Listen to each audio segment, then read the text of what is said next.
This is Hino's Sport, bringing you that heat and that fire. When you say that there's a game plan to beat Errol the True Spence, you have to be a classic Doden and a troglodyte. You have to be a Rudy Poo and a plum brain. You have to be an ultra fanboy with the ultra fanboy rhetoric. How is there a game plan to beat Errol the True Spence? When we sit here and we look at the sport of boxing, we look at the, you know what I'm saying, the sweet science, the square circle. Errol the True Spence is 26-0. He is the unified IBF and WBC champion. Let me say it again. Errol the True Spence is undefeated. He's 26-0. He is the unified IBF and WBC champion. So how is there a game plan to beat this motherfucker? This is the stuff that I'm talking about. Classic Dodism and troglodytism. Rudy Poo and plum brainism. Ultra fanboy with the ultra fanboy rhetoricism. Dodo heads. Brain full of mush and brainwash isms at its truest and its most properest levels. This man doesn't have a game plan or a blueprint on how to beat him. If you try to use the body shit, Errol the True Spence is so technically and fundamentally sound that he will systematically break your ass apart. People forget, even his most ardent haters know that Errol the True Spence got boxing skills. Let me say it again. Even the most ardent haters of Errol the True Spence know this man has boxing skills. They know that what this guy brings to the table is second to none. He's the best welterweight in the division. He's the most decorated welterweight. So what conversation are we having here? Didn't I tell you guys there's a bunch of fake-ass Errol the True Spence fans? How you go from, Terrence Buck Crawford is too light in the ass, so all of a sudden it's a 50-50 fight. I told you guys, man. Hino's Sport is Sun Tzu, a.k.a. Art of War, 7 steps ahead of the game. I told you guys, man, 48 laws of power, dog. These cats can't see me on this YouTube world, man. I see shit a mile away, and I could tell you when cats are about that bullshit. I told you these motherfuckers were fake. They were fake as hell. Because when you're a consistent and authentic as fuck motherfucker like me, you can smell the haterisms and trollisms a mile away. Let me say it again. When you are consistent and authentic as fuck motherfucker like me, you can smell the haterisms and the trollisms a mile away. Because he knows his sport is above the fray, man. I'm not a follower. I'm the leader of the pack. Let me say it again. I'm not a follower. I'm the leader of the pack. So when you got all, you know what I'm saying, these different channels and all these different personalities calling out Hino's Sport and bringing out Hino's Sport's name, is because success attracts haters. Let me say it again. Success attracts haters. That's just like Errol the True Spence. This man has success beyond success. And people want to always know, why you always getting on these haters and these trolls? Why you always getting on these classic dotes and these troglodytes? Why you always getting on these Rudy Poo and these plum brains? Why are you always getting on these brain full of mush and brainwashed dodo heads? Why are you always using incendiary words? Well, it's because I have to knock them down to their truest and their most properest levels, first and foremost. And secondly, I have to keep the foot on the what? On the X. I have to keep the foot on the what? On the necks. And like the Tibetan mastiff that I am, I have to apply what?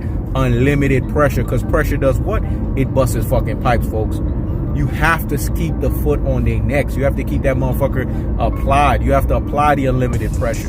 Because these motherfuckers, they work overtime. So you got to work double overtime. Let me say it again. They work overtime. So you got to work double overtime. Motherfuckers sitting here getting on Hino's Sport. Why are you sitting here always talking about Errol the True Spence? Why you got so many videos? Well, I'm going to show Errol the True Spence support. It's greatness personified. I told you. If you don't hate on greatness, you player congratulated. Let me say it again. If you don't hate on greatness, you player congratulated. Does Errol the True Spence need to work on some things? Yes. Does he need to fix some things? Yes. Does he have some soul searching, some critical thinking, and some deep thinking out here in these boxing streets to do? Yes. But guess what? He's still the best welterweight in the division. He got that Moors Jamaican blood up in him. You know what I'm saying? Let me say it again. He has that Moors Jamaican blood up in him. That nightshade, dog. That's why that motherfucker can't go down. So when you hear a guy, if he said it or he didn't say it, and the term was, I'm a savage, regardless who it came from, that wasn't from a place of cockiness or out of character. It was more so from a place of confidence. Because when you're a confident person, you're going to use any log on that fire to keep you confident. Let me say it again. When you are a confident person, you're going to use any log on that fire to keep your ass confident. That's the truest and the most properest level. Because that's what confident people do. They look for any motivation to help them. You know what I'm saying? To build themselves up. It's not a thing of, oh, he's being cocky. It's not a thing that he's not being grateful that he's alive. It's just he's trying to make sure he can be positive or have a positive mindset, whether it is him or it's somebody else that did it, so that he can stay afloat. and the understanding of who he is as a person. This is the problem with people. They are insecure and miserable as fuck. They're haters and they're trolls, betas with feminine energy. So they don't understand what successful people do. They don't understand what people do that have greatness personified.